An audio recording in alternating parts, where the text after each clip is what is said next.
আসসালামু আলাইকুম প্রিয় দর্শক, সবাই কেমন আছেন? আশা করি অনেক অনেক ভালো আছেন। সবাই তো অনেক জায়গায় চা খেয়েছেন, কিন্তু একটা গোপন রহস্যে গোপন ঘরের মধ্যে চায়ের এত সুন্দর স্বাদ, যেখানে লুকিয়ে আছে অমৃত আর মালাইয়ের চা। খেয়েছেন কখনো? বাঘা থানায় তো বাড়ি, কিন্তু বাঘা থানায় চণ্ডীপুর গ্রামের মধ্যে, অর্থাৎ চণ্ডীপুর বাজারের এক কোনায় এই দুধের স্বরের মালাইয়ের চা, যেখানে লুকিয়ে আছে অমৃত। প্রতিটা ফোঁটা যেন লিগার পড়ছে। আপনারা তো অনেকজনই পানির লিগার খেয়েছেন, কিন্তু অরিজিনাল লিগার কে কে খেয়েছেন? আর যে চা বানাচ্ছে, ওনার দক্ষতা এতটাই যে নিখুঁত, সেটা দেখলেই বুঝতে পাচ্ছেন।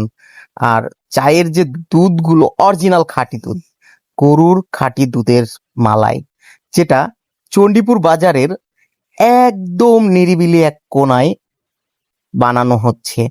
আমরা যে যেখান থেকে ভিডিওটা দেখছি, অবশ্যই এই চা খাওয়ার জন্য একবার হলেও চেষ্টা করব। ধন্যবাদ। লোকেশন চণ্ডীপুর বাজার।